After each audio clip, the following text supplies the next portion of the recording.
How to use a loop pedal. So you have your loop pedal.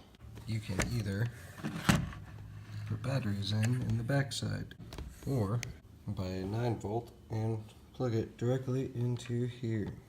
Then you take this cable, plug it into your amp, and to this left mono.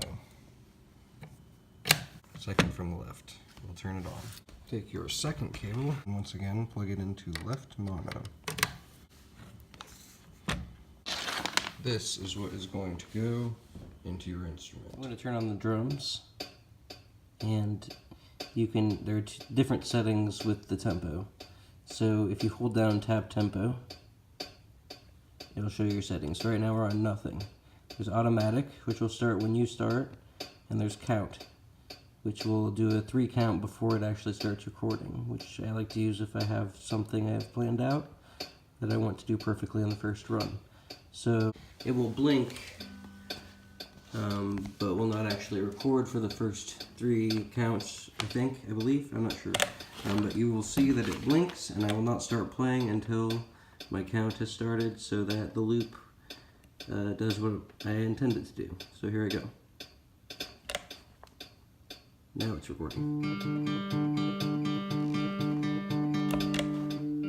Now I only hit my loop pedal once, and as you can see it's still recording after I've finished that phase. So anything that I hit now will still record. I'll show you. That will still record. So I have to hit it again. Now anything that I hit won't record. So you have to remember, no matter what setting you're in, that you have to double tap. So you have to tap once to start it, and you have to double tap to end it, or it will keep recording whatever you're playing on top of that loop. So if I'm going to start something. So in making the loop, you're going to want to hit it once, hit this pedal once to start it, and once you're finished with that loop, hit it twice to end it, so that you are not recording on top of that. I will give you an example. Oh, counting in.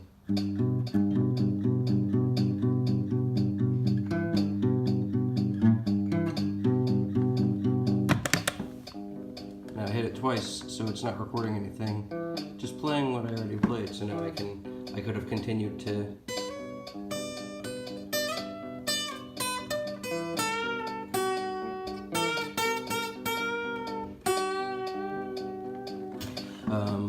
but I didn't. But now I can continue to add things just by hitting it once again.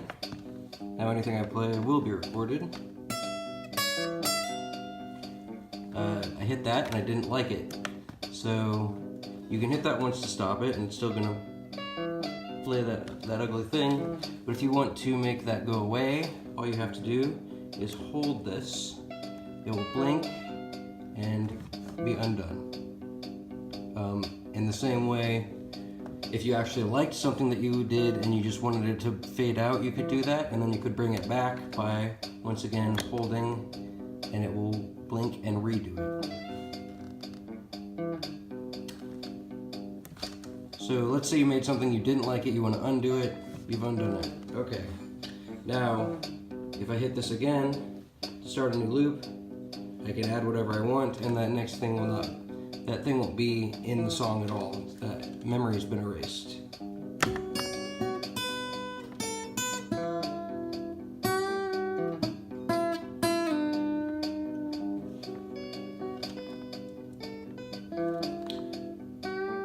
Okay, so now I've added that.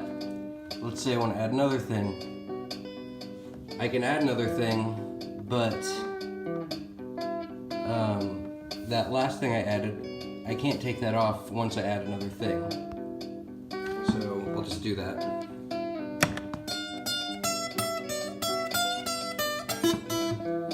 So now I did that and I didn't like it.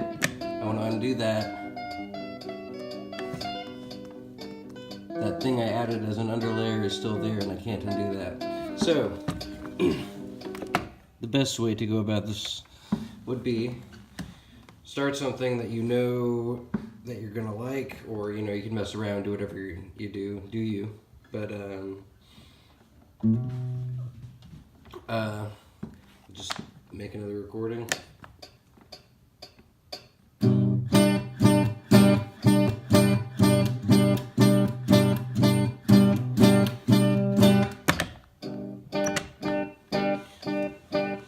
The best thing to do, if you know exactly what you want to add on top of that, would be to go to the second setting and start from there. Same rules apply to everything about the first one as the second one. So I can't, once I add something, I can't take it away.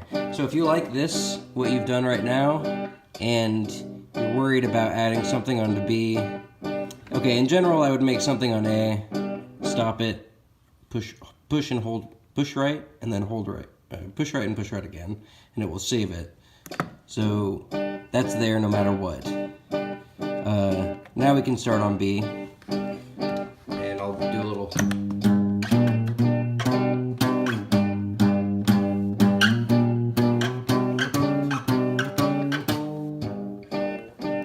Okay, so now I've got my bass line. I cannot undo that by holding this. That will stay there no matter what. It says it undid it, but it did not undo anything. The bass is still there. So the same rules apply. If you're going to make bass songs and you want to add instruments behind it, I would start with this on B, use the count, and do your bass line.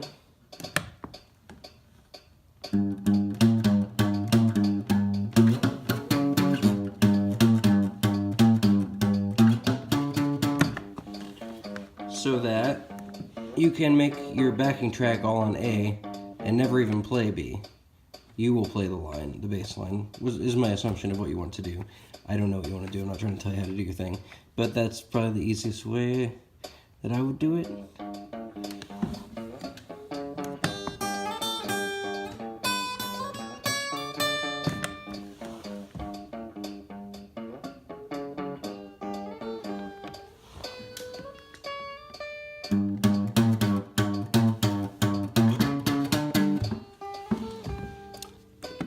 As an example. Okay, so now we're done with that. I'm going to go back to saving. Again, that's just pushing right twice. Push it again. It will save it on there. If you don't like what you did, for example, I just made this and didn't particularly like it. Same thing with delete. Push it once, push it again, it will delete it. If you make something on track,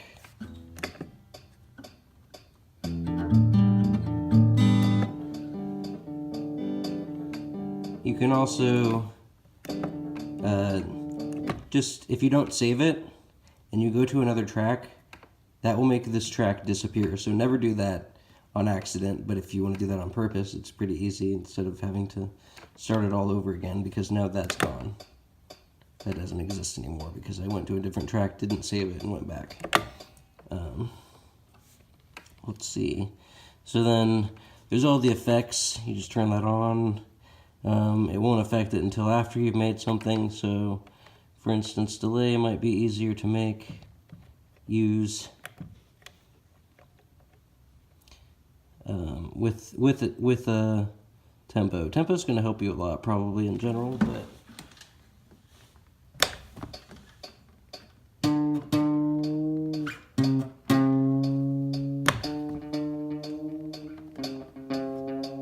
So now I can do little. I'm not recording it, it's not going to have any delay on it, but I can also think about how I'd want that delay to sound.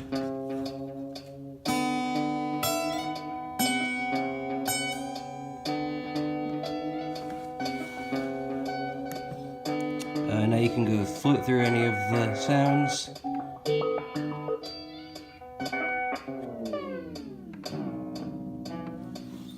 Let's see. Other things that you would need to know. Mic input, if you have a microphone, this is the volume. Same thing with drum level. You can change the tempo by tapping it. Yeah, so once you've saved something, then you can change the tempo. You can also start off something. Yeah, you can start something off by tapping. You just kind of have to guess. You are now acquainted with your loop pedal. To put things, take things off your computer, you need this special USB thing. You also need a computer, but you can use my computer if you ever need to do that. There's, let's see, phantom power, which I don't think you really need unless you're plugged into a PA. And you could also have this extra aux in if you wanted to put something into it. So, if you have any questions, let me know. Otherwise, I'm excited for you. Have fun. I love you. Oh yeah, I forgot. You can change your drum type. Hit type, wait. Drum type. There's all these different ones. Anyway, I'm gonna make a little song for you.